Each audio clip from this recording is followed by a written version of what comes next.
सहनावतु सहनौ भुनक्तु सह वीर्यं करवावहै तेजस्विनावधीतमस्तु मा विद्विषावहै। ॐ शान्ति शान्ति शान्तिः।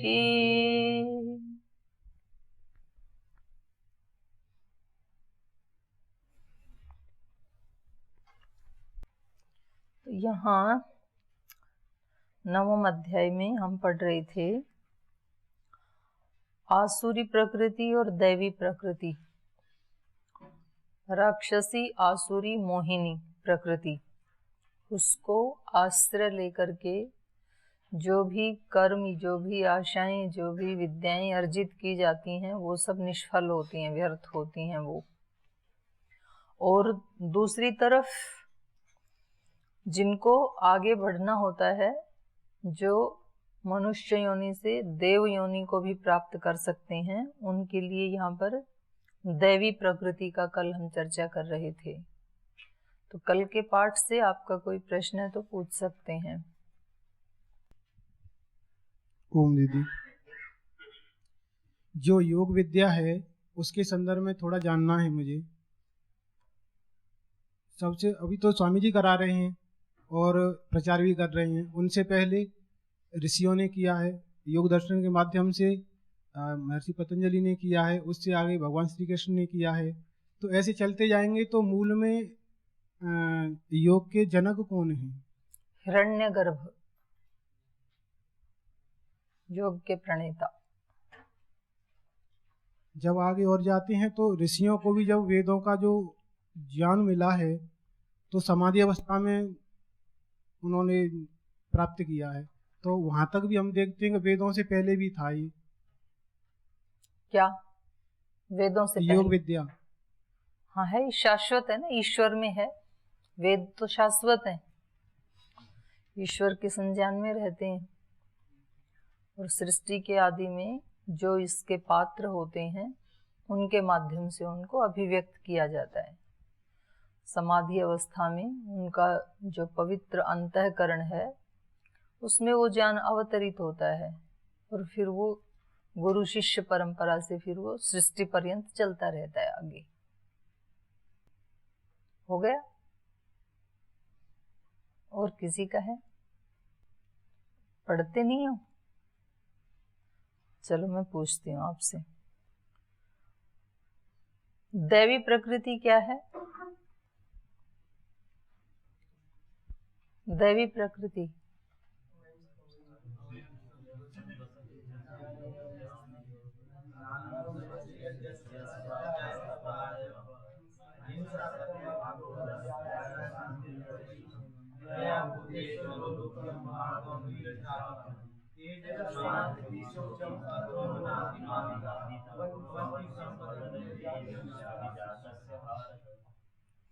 तो इसमें आपने जो कहा दानम दमश्च यज्ञश्च, इसका क्या अर्थ है?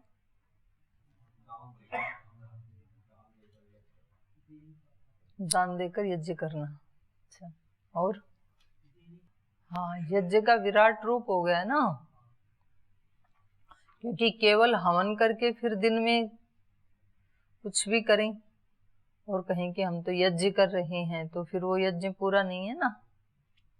तो कल यहाँ बताया जा रहा था, महात्मानस्तु पार्थः माम दैवीं प्रकृतिम आश्रिता भजन्ति। जो महात्मा लोग हैं, जो महापुरुष हैं, योगी हैं, संत हैं, साधक हैं, वो दैवी प्रकृति का आश्रय लेकर के मेरा भजन करते हैं, मुझे भजते हैं, मेरी पूजा आराधना अर्चना करते हैं।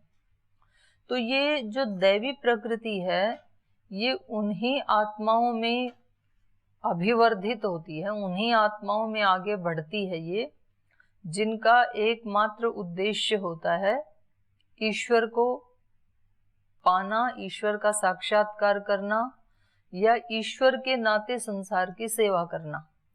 अपना खुद का जिनका कोई भोग का या भोगों के जो साधन हैं उनको संग्रह करने का, अपने सुख के लिए, अपने भौतिक सुखों के लिए जिनका कोई उद्देश्य नहीं होता है जीवन में, उन्हीं को देवी संपदा मिलती है। अभय, क्योंकि ये सारे गुण जो है ना, अभय, अभयम, सत्व संशुद्धि, ज्ञान, योग व्यवस्थित, ये सारे गुण किसके हैं? ईश्वर के हैं ये सब।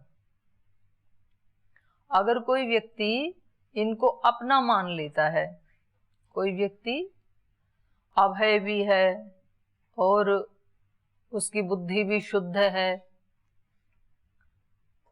वो ज्ञान में, योग में व्यवस्थित है, दमन भी किया है, दान भी करता है, यज्ञ भी करता है, स्वाध्याय भी करता है, लेकिन वो उसको क्या लगता है कि ये मैंने अपने पुरुषार्थ से किया, इसकी उत्पत्ति मैंने की, तो फिर यहाँ पर ये अहंकार आ जाता है।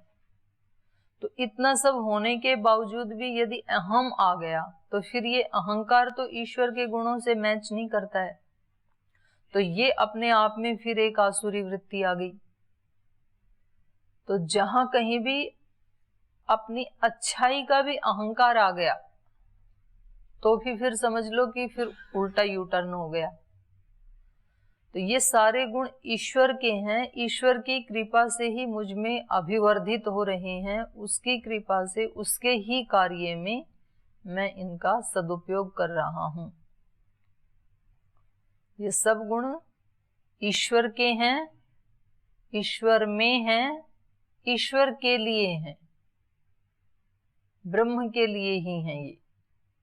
तो ये जब भाव रहेगा शरणागति का तो फिर वो व्यक्ति ज्यादा अभय होता चला जाता है। अभी तो थोड़ा थोड़ा हमारे अंदर भय है, थोड़ा थोड़ा अभय है, दोनों है, मिक्स है अभी हमारी प्रकृति, सम्मिश्रण है अभी हमारी प्रकृति को। पूर्ण रूप से ना तो दैवी प्रकृति कह सकते हैं, ना तो आसुरी राक्षसी प्रवृत्ति कह सकते हैं, बल्कि एक मिश्रण सा हो रखा है।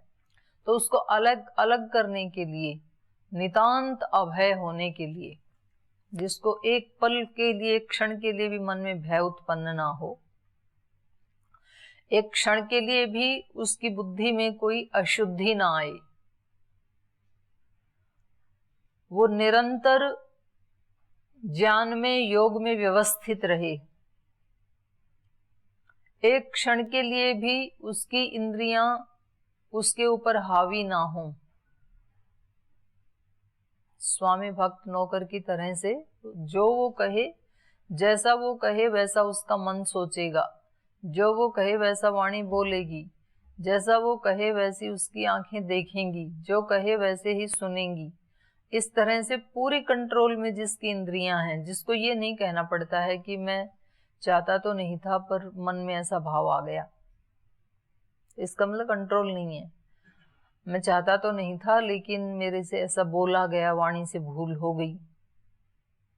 तो ज्यादातर भूल होती है वाणी से और भावों से और विचारों से, क्योंकि स्थूल दोष से तो व्यक्ति इसलिए बचता है कि डर लगता है, अगर किसी की पिटाई कर दी मैंने तो फिर या तो वो मेरी वापस पिटाई करेगा या तो फिर मुझे दंड मिलेगा, FIR करेगा वो मेरी। तो इसलिए बड़े अपराध तो व्यक्ति भय के कारण नहीं करता है। ऐसा नहीं है कि वो उसके अंदर बहुत ऐसा ज्ञान हो गया, वो अभय हो गया खुद भी, और जो खुद अभय जितना होता है वो ही दूसरे को भी अभय दान दे सकता है। तो ये आधे अपराध तो हम इस कारण से नहीं करते हैं कि हमें ये भय होता है, लेकिन मानसिक रूप से और भावनात्मक रूप से ये हमारी प्रकृति में हमेशा सम्मिश्रण होता रहता है, मिक्सअप होता रहता है। याद आ जाता है तो हम उसको हटाते हैं कि नहीं ये मेरे लिए सोचना शुभ नहीं है, इसलिए मैं इसको हटाता हूँ, फिर उसका उल्टा विचार लाते हैं, उससे विरोधी। वो सूत्र है ना योग दर्शन का, प्रतिपक्ष भावनम, वितर्क बाधने प्रतिपक्ष भावनम। जब वितर्क बाधित करने लगे तो प्रतिपक्ष की भावना करनी चाहिए, लेकिन प्रतिपक्ष की भावना भी उस समय याद आई तब तो उसका भी अभ्यास करना पड़ता है, प्रतिपक्ष की भावना का भी। तो ये सारे गुण जैसे जैसे साधक ईश्वर की ओर बढ़ता जाएगा, जैसे जैसे उसका लक्ष्य एक बनता जाएगा, वैसे वैसे उसमें ये सब दैवी प्रकृति बढ़ती चली जाएंगी। वो ज्यादा अभय होता जाएगा, ज्यादा उसके सत्व की शुद्धि होती जाएगी, चीजें उसको थोड़ा स्पष्ट दिखने लगेंगी, वो भ्रमित नहीं होगा। नहीं तो व्यक्ति कई वर्ष तक गुरुकुल में पढ़ के भी फिर भी भ्रमित होता है कि मैं क्या करूं, इसी रास्ते पे चलूं या दूसरे में चला जाऊं। जो संसार में रहते हैं वो 20-30 साल तक भी वो जीवन जी के भ्रमित रहते हैं। उनको 20-30 वर्ष के बाद भी लगता है कि ये मैं घर गृहस्थी में रह करके अपने कर्तव्य का पालन करूं या सब घर गृहस्थी छोड़ के चला जाऊं कहीं। तो आदमी उसको क्लियर नहीं होता है अपना लक्ष्य, भ्रमित रहता है कहीं ना कहीं। तो जैसे जैसे हमारी ईश्वर के प्रति जिज्ञासा, अभीप्सा जैसे जैसे बढ़ती जाती है, वैसे वैसे सत्व की शुद्धि होती जाती है। अभयम सत्व संशुद्धि, ज्ञान वैसे वैसे बढ़ता जाता है। ज्ञान भी ईश्वर का गुण है। मान लो किसी के पास ज्ञान है, विद्या है, शाब्दिक ज्ञान है, और उसको वो अपना मान बैठे और उसका अहंकार करने लगे कि ये तो मैंने पढ़ाई की है, मैंने याद किया है, मैंने अर्जित किया है, तो फिर ये उसका अहंकार ही उसके नाश का कारण बन जाता है। फिर वो ईश्वर को प्राप्त नहीं कर पाएगा, क्योंकि ये आ गई उसके अंदर, फिर आसुरी प्रकृति आ गई। योग व्यवस्थिति, योग का मतलब क्या है? गीता की भाषा में समत्वम योग उच्यते, और योग दर्शन की भाषा में योगः चित्तवृत्ति निरोध। तो ज्यादा से ज्यादा निर्विचार रहना, निर्विकार रहना। निर्विकार का मतलब क्या है? चीजें जो भी ऊंची नीची आती ही हैं सबके जीवन में, एक जैसे नहीं होता है, तो उस समय में वो हिले नहीं, यही निर्विकार होना है। निर्विकार, निर्विचार, जितना विचार करना है उतना ही विचार करें। सबसे ज्यादा शक्ति नष्ट होती है विचार करने में, चलती ही रहती है एक थिंकिंग हमारी, और वो जो थिंकिंग पूरे 24 घंटे चलती है उसमें हमारे काम की तो मुश्किल से 5 या 10% ही होती है, बाकी तो ऐसे ही चलती रहती है। तो उसमें हमारी शक्ति का ह्रास होता है। तो ये योग व्यवस्थिति का मतलब है ज्यादा से ज्यादा समता में जीना।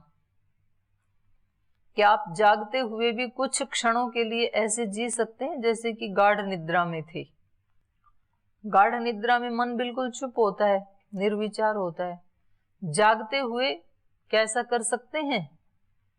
ऐसा करना बहुत कठिन है, क्योंकि अर्जुन जैसे महाबलवान व्यक्ति ने कह दिया कि ये मन कैसा है? प्रमाथी, बलवत, दृढ़। ये बहुत बलवान है, ये तो इसको वश में करना वायु को वश में करने जैसा है। तो ये तो उन्होंने अपना आत्मनिरीक्षण किया, तब पता चला कि जागते हुए इसको हम रोक नहीं पाते हैं, और जागते हुए नहीं, सोते हुए भी नहीं रोक पाते हैं। कंट्रोल नहीं है हमारा सोते हुए भी। जागते हुए जिसका जितना कंट्रोल होगा, सोते हुए भी फिर उतना ही होगा। इसीलिए तो प्रार्थना करते हैं, यत् जाग्रतो दूरमुदयति दैवम तदु सुप्तस्य तथैवैति। जो जागते हुए दूर दूर तक जाता रहता है, दूरंगमम, ये मन कैसा है? ज्योतिषाम ज्योतिरेकम, ये भी ज्योतियों में एक ज्योति है। एक ज्योति सूर्य है, एक ज्योति चंद्र है, एक ज्योति विद्युत है, एक ज्योति अग्नि है। तो जिस प्रकार से ये प्रचंड ज्योतियां हैं, ऐसे ही मन भी ज्योतिष्मान है। तो जैसे सूर्य सर्वत्र उसकी गति है, सब जगह गया हुआ है, उसकी किरणें सब जगह हैं, तो इसी प्रकार से ये मन भी ऐसे ही गति करता है, ये पता नहीं कहां से कहां चला जाता है। तो फिर वहां प्रार्थना की है कि जैसे ये जागते हुए दूर दूर तक जाता है, यत् जाग्रतो दूरमुदयति दैवम तद उ सुप्तस्य तथैवैति, तथैव एति। वो सोते हुए भी ऐसे ही चला जाता है। तो फिर वहां प्रार्थना की कि वो सोते हुए ऐसे ना जाए, वो शुभ संकल्प से युक्त हो। तो यहाँ पर ये कल बता रहे थे, महात्मानस्तु माम पार्थ दैवीम प्रकृतिम आश्रिता, उस दैवी प्रकृति का आश्रय लेकर के, अर्थात भगवान के ही गुणों का आश्रय लेकर के, भजन्ति अनन्य मनस ज्ञात्वा भूतादिम अव्ययम। अनन्य मनस भजन्ति, वो लोग मेरा अनन्य मन से, अनन्य मन मतलब वो साधक ईश्वर के अलावा और किसी को अपना आश्रय नहीं मानता है। ईश्वर ही मेरा आश्रय है और किसी को वो अपना सहारा नहीं मानता है। नहीं तो व्यक्ति संसार में किसी न किसी को अपना एक सहारा मान के चलता है, लेकिन जो साधक है उसका सहारा कौन है? ईश्वर ही है, ब्रह्म ही है। वो किसी के ऊपर भरोसा नहीं करता है, केवल ईश्वर पे भरोसा करता है कि मेरे जो भी दोष, रोग, शोक समाप्त होंगे वो ईश्वर की ही कृपा से होंगे, उसी से मुझे मांगना है। तदेव आलम्बनम श्रेष्ठम तदेव आलम्बनम परम, वो ही सबसे श्रेष्ठ आलम्बन है, आश्रय है साधक का, ऐसा भाव बन जाता है। वो ही सबसे श्रेष्ठ, सबसे परम आश्रय है, आलम्बन है, सहारा है, साथी है, संबंधी है। तो ऐसा मानते हैं साधक। वो ब्रह्म के अतिरिक्त किसी करोड़पति के ऊपर भी भरोसा नहीं करते हैं, उसका आश्रय नहीं लेते हैं। तो अनन्य मनसः, अनन्य माने जिसका अन्य के ऊपर विश्वास नहीं है, ऐसे केवल मुझ पर ही विश्वास है, ऐसे साधक ज्ञात्वा भूतादिम अव्ययम, वो इन सब भूत आदि, क्योंकि जितने भी प्राणी हैं जड़ या चेतन, उन सब का मूल कारण कौन है? ईश्वर। तो कहा भूतादि ही भूतादिम अव्ययम, सारी सृष्टि को मैं ही बनाता हूं। ये जितने भी भूत हैं, पृथ्वी, सूर्य, चंद्र, अग्नि, जल, वायु, आकाश आदि तो जड़ हैं, और जितने भी फिर ये चेतन हैं, इनके शरीर हैं, तो ये सारे भूत ही हैं ना, जड़ भूत और चेतन भूत। इन सब का मूल, इन सब का आश्रय, इन सब का अधिष्ठान मैं ही हूं, ऐसा मुझको जान करके, और ये सब इनको बना करके भी मैं कैसा हूं? अव्ययम, अविनाशी। ये जगत जब बना उससे पहले भी मैं था। जैसे अभी आप प्रश्न पूछ रहे थे ना कि क्या ये ज्ञान सृष्टि से पहले भी था? तो हाँ था, ईश्वर में रहता है ये शाश्वत, पूरा वेद शाश्वत है। तो ये सारा सृष्टि से पहले भी मैं था। सृष्टि का तो नाश हो जाता है, सृष्टि फिर मैंने बनाई, बनाने के बाद प्रलय अवस्था में सृष्टि का तो नाश हो गया, लेकिन मेरा नाश नहीं होता है। तो मैं सृष्टि के पहले भी हूं, सृष्टि के चलते समय भी हूं, और सृष्टि के समाप्त होने के बाद भी मैं रहता हूं। संसार की जितनी चीजें हैं, किसी में से कुछ लेकर के कुछ बनाया जाता है तो उसमें न्यूनता आ जाती है। जैसे इतनी सी मिट्टी पड़ी है यहाँ, उसमें से इतनी मिट्टी लेकर के हमने घड़ा बनाया, तो ये मिट्टी कम हो जाएगी ना। फिर अगर उसमें से कुछ लिया जाए, कुछ नया सृजन किया जाए, तो उसमें कमी आ जाती है। घर में आटा रखा है, उसमें से कुछ लेकर के नया सृजन किया, रोटी बनाई, पूड़ी बनाई, जो भी बनाई, तो आटा थोड़ा कम हो जाएगा। सोने में से कुछ आभूषण बना दिए लेकर के, कोई नया सृजन किया, तो वो सोना कम हो जाएगा। तो संसार की जितनी भी वस्तुएं हैं, उनमें से अगर कुछ लेकर के नया सृजन किया जाए तो उनमें न्यूनता आ जाती है। लेकिन ईश्वर से ये सारी सृष्टि उत्पन्न होने के बाद भी ईश्वर कैसा है? अव्ययम। उसमें कोई त्रुटि, उसमें कोई कमी, कोई न्यूनता नहीं आती है। पूर्णमद पूर्णमिदम, उसने जो कृति बनाई वो भी पूर्ण है, अपूर्ण नहीं है वो। उसका एक एक कण अपने आप में पूर्ण है। पूर्णमद पूर्णमिदम पूर्णात पूर्णमुदच्यते, उस पूर्ण से पूर्ण ही निकलता है। और पूर्णमेव अवशिष्यते, पूर्णात् पूर्णमादाय पूर्णमेव अवशिष्यते। उससे पूर्ण से पूर्ण को लेने के बाद भी पूर्ण ही बचा रहता है। तो कितनी बड़ी पहेली है ना ये, क्योंकि उसमें से कुछ लिया है तो कम होना चाहिए, तर्क तो ये कहता है। लेकिन सारे सत्य तर्क से नहीं कभी भी पाए जा सकते हैं। तर्क सत्य को पाने में सहायता करते हैं। इसलिए न्याय दर्शन में जो 16 पदार्थ है ना पहले ही सूत्र में, तो वहां तर्क भी एक आया है। और वो सारे के सारे साधन, प्रमाण प्रमेय आदि जो हैं, वो सारे साधन किसके लिए हैं? निश्रेयस प्राप्ति अर्थात सत्य की प्राप्ति। तो सत्य की प्राप्ति में वो एक साधन है तर्क। लेकिन तर्क से सारी चीजें, मतलब सारे सत्य प्राप्त नहीं किए जा सकते हैं। हर जगह लॉजिक नहीं चलता है। और खास करके ईश्वर की प्राप्ति में, सत्य की प्राप्ति में। आप बोले कि पहले मेरे को ईश्वर दिखा दो तब तो मैं ये साधना करूं कि ईश्वर है भी कि नहीं है। और दूसरा व्यक्ति बोलता है साधना करो तो दिख जाएगा आपको। तो जब तक दिखेगा नहीं मैं साधना करूंगा नहीं। तो लॉजिक तो ठीक है, जब तक तैरना नहीं आएगा मैं पानी में जाऊंगा नहीं, क्योंकि पानी में जाऊंगा तो डूब जाऊंगा। तैरना आए तो मैं पानी में उतरूं। दूसरा व्यक्ति कहता है पानी में उतरोगे तो तैरना आएगा, बाहर बैठ करके किताब बांचने से थोड़ी तैरना आएगा। तो लॉजिक तो समझ में आता है वहां, पर लॉजिक से सत्य तो नहीं मिलता है ना। तैरना तो तभी आएगा जब पानी में घुसेंगे। ईश्वर तो तभी मिलेगा जब साधना करेंगे। तो जितना जितना आप आगे बढ़ेंगे उतना उतना आप उसको प्राप्त करते जाएंगे। तो सब जगह तर्क काम नहीं करता है। कुछ ऐसी सृष्टि की चीजें हैं, कुछ ऐसी बातें हैं कि वहां पर तर्क को मौन होना पड़ता है। आपको लगेगा ये कैसे हो जाता है, उसका कोई तर्क नहीं है, कोई लॉजिक नहीं है। तो ये कह रहे हैं कि ये जो साधक लोग हैं वो मुझको भूत आदिम, सब भूतों का आदि, सब भूतों का मूल कारण ज्ञात्वा जान करके अव्ययम माम अनन्य मनसो भजन्ति, मुझ अविनाशी को ही अनन्य मन से भजते हैं। क्योंकि किसी एक शक्ति को जब आप भजते हैं ना, तो उन शक्तियों का भी, यद्यपि वो एक लंबे समय के बाद ह्रास होगा, लेकिन उनका भी ह्रास होगा। शाश्वत तो केवल एक ईश्वर ही है। जैसे स्वर्ग आदि की प्राप्ति के लिए भी पुण्य कर्म किए जाते हैं ना, कि मैं दान करूंगा, पुण्य करूंगा, यज्ञ करूंगा, किसी की सेवा करूंगा तो मुझे सुख मिलेगा, पुण्य बढ़ेगा मेरा, मुझे स्वर्ग आदि की प्राप्ति होगी।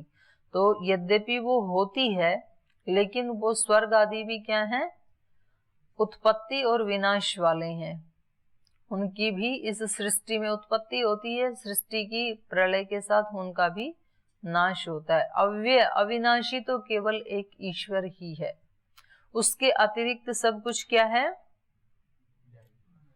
नाशवान है। तो इसलिए ईश्वर को खोजा जाता है।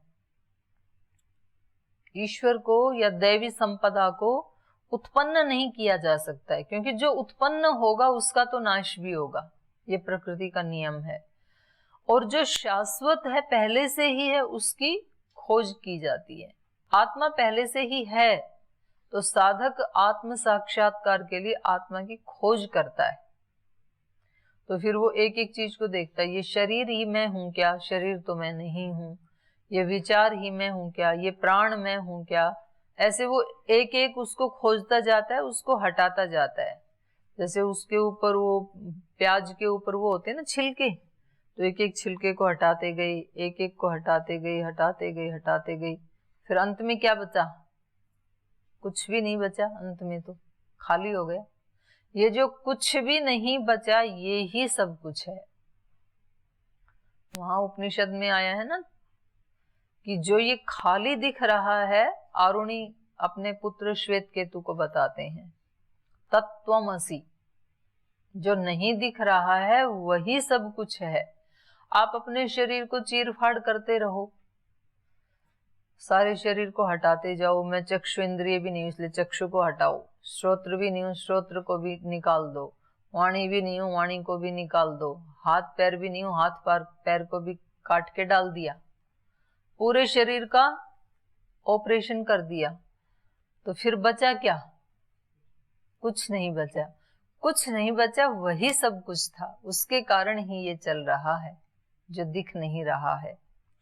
तो जो साधक लोग होते हैं वो उसी का आश्रय लेते हैं, जो अनुभूति में मतलब स्थूल रूप से नहीं दिखता है। जो सततम कीर्तयन्त माम यतन्तश्च दृढ़व्रताः नमस्यन्तश्च माम भक्त्या नित्ययुक्ता उपासते। और वो मेरा संकीर्तन कितनी देर करते हैं? सततम, 1-2 घंटा नहीं करते हैं। 1-2 घंटे में अविद्या का नाश नहीं होगा।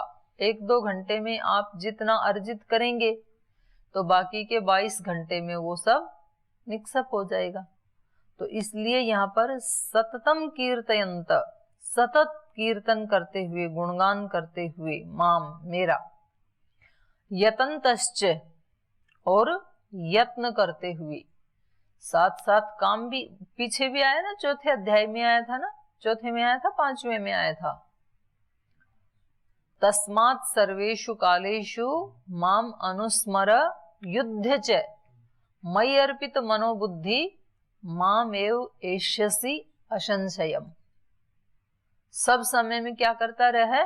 मेरा ही स्मरण करता रहे। तो यहां भी वही बात कही जा रही है, सततम कीर्तयन्तो माम यतन्तश्च दृढ़व्रता। जो दृढ़ व्रत वाले होते हैं, व्रत में स्वामी जी महाराज भी बोलते हैं ना, संकल्प में कभी विकल्प नहीं आना चाहिए। एक बार जो संकल्प कर लिया तो अब उसको प्राप्त करके ही पीछे देखना है, रोज रोज चेंज नहीं होता है। नहीं तो व्यक्ति मतलब उसका जो निश्चय है वो ऐसे डुलमुल रहता है। एक दिन सोचता है कि मेरा लक्ष्य ये है और दूसरे दिन इतनी हल्की बातें कर देता है, इतना हल्का आचरण कर लेता है। दूसरे दिन फिर आलस से प्रमाद की पाले में जाके बैठ जाता है, अज्ञान का आश्रय ले लेता है। तो ऐसा व्यक्ति उसको नहीं पा सकता है। कैसा व्यक्ति पा सकता है? दृढ़ व्रता। और योग दर्शन में भी क्या कहा कि ये जो अहिंसा आदि जो यम नियम हैं, इनका पालन कब करना चाहिए? सार्वभौमिक, सार्वकालिक, सार्वदेशिक, सब समय सब स्थान पे। तो वहां कोई विकल्प नहीं है कि जी मंदिर में तो हिंसा नहीं करूंगा पर मंदिर के बाहर आकर के कर दूंगा, मंदिर में झूठ नहीं बोलूंगा, एकादशी को नहीं बोलूंगा। ऐसा वहां विकल्प नहीं चलेगा। सब काल में, सब स्थान में। तो ऐसे ही यहां भी कहा दृढ़ व्रता, जिनके व्रत दृढ़ हैं। हम एक दिन तो व्रत लेते हैं कि ठीक है कल से मेरे को व्यायाम और प्राणायाम बढ़ाना है, 1-1 घंटा करना है, प्राणायाम को बढ़ाना है, क्योंकि प्राणायाम करने से ही अशुद्धि का नाश होता है। प्राणायाम परमम तप। 1-2 दिन करते भी हैं उस व्रत का पालन, फिर तीसरे दिन टूट जाता है। तो व्रत हमारा दृढ़ नहीं है। हम एक दिन व्रत लेते हैं कि कल से 3 बजे उठ करके ध्यान किया करूंगा, फिर 1-2 दिन उठ के करते भी हैं, फिर चौथे दिन फिर सो जाते हैं।